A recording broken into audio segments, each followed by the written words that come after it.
Hi everyone, today we'll be watching Andrea Doria or Andrea Dora, whatever you want to call her, Recreating with Disasters, Episode 9. Unfortunately, however, both ships turned and faced each other again, thinking they were going to pass each other. By the time that they noticed, it was way too late. And the collision occurred. Hey guys, welcome back to another episode of Recreating the Disasters. Today, we're focusing on the Andrea Doria. So yeah guys, let's get into the video. Alright, so here we have the Andrea Doria and Jake Hillen. Do you want to give us a bit of backstory to the Andrea Doria up until, well, now? Yeah, so the Andrea Doria was an ocean liner built for the Italian line, which was homeported in Genoa, Italy. Propulsion systems included steam turbines attached to twin screws, allowing the ship to reach a cruising speed of around 23 knots, along with a top speed of 26 knots. Since the Andrea Doria sailed in the southern Atlantic routes, she was the first ship to have 3 outdoor swimming pools for each class, which included first, cabin, and tourist. She was able to accommodate 1,241 passengers when fully booked, and the Andrea Doria was built with a double hull and actually had 11 watertight compartments. She carried a total of 16 steel lifeboats with Not as many as the Olympic class.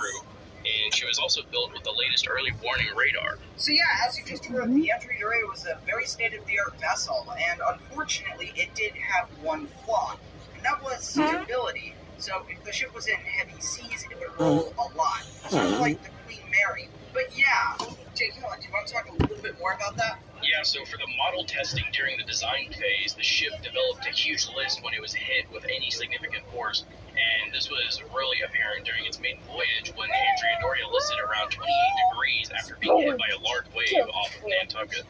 Wow, that must have been frightening, especially if you were a passenger on board.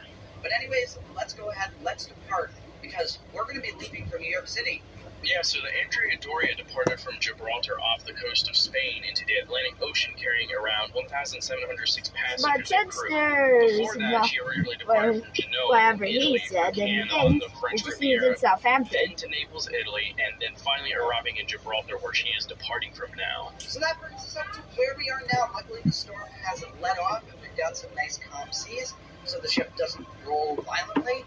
But here we go. We are now making our way towards New York. Now, as we're making our westbound crossing, the fog is really kicking in, and that may play into the disaster, which is about to occur, at least in a couple of minutes. Now, from what I can remember, there was actually a movie being played on board at this point, and there was quite a few people in the theater that the Andrea Doria actually had aboard. Now, as night fell, the ship's Stockholm was making its way east, away from New York. Unfortunately, both ships were facing each other head-on. Luckily, radar showed this, and both ships were aware of each other, just not the exact location. Unfortunately, however, both ships turned and faced each other again, thinking they were going to pass each other. By the time that they noticed, it was way too late. The Stockholm ripped into the side of the Andrea Doria and left a huge hole inside. Several people were killed by the initial impact, and water came flooding in. Now, a miraculous story from this sinking is that there was a woman that was in her cabin, and it basically disintegrated around her,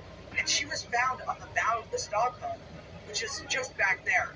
Now, as you can see, the ship has taken some serious list after having that collision. She is rolled over, and people in that theater that were watching that movie noticed that the actual projector had fallen off and basically slid across the floor. This is a pretty big projector. So they started running out, people were running out trying to escape, and unfortunately, because the ship was rolling over to this one side, half of the boats could not be used at all.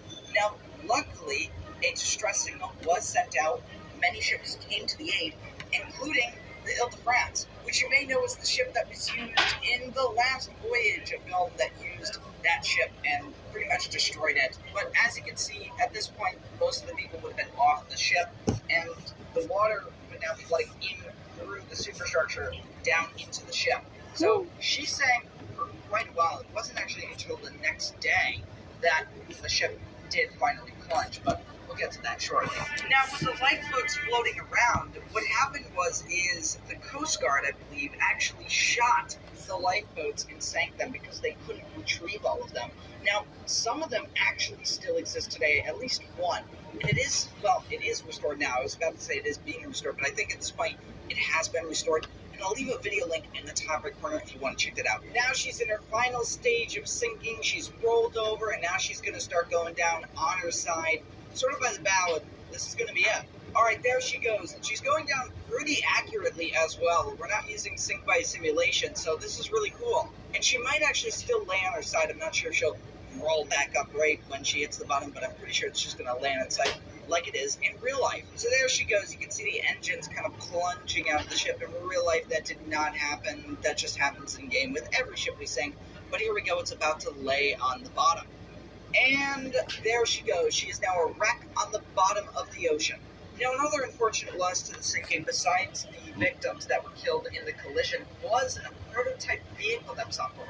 Now, this was a one-of-a-kind vehicle. There was no other one like it, and I'll leave a video in the top right corner that talks about this story. It's really interesting. I really recommend you watch it. But that is now still on the bottom of the ocean today, probably all disintegrated, but it was never ever recovered. So there it is. There is the wreck of the Andrea Doria under the ocean there. It is unfortunate to see, but the Stockholm has a bit of a different story. So JQ, we may not have the Stockholm in the game right now, but we do have it being represented as Oceanos. Now, yeah, we've done a video on that, on recreating the disaster, so you can take a look at that. But what happened to the Stockholm? Yeah, so the Stockholm actually didn't sink. I mean, its bow was really damaged and crumbled after the collision, but the bow was eventually replaced in New York at a cost of $1 million.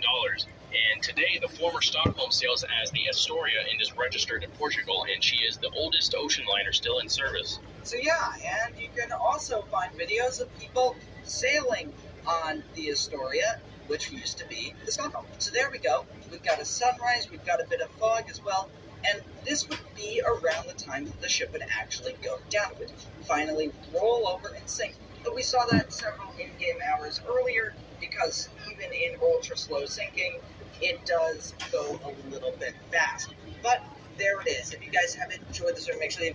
Okay guys, don't forget to like, comment, share, and subscribe. And I'll see you all in the next video. Bye, bye, bye, bye, bye, bye, bye.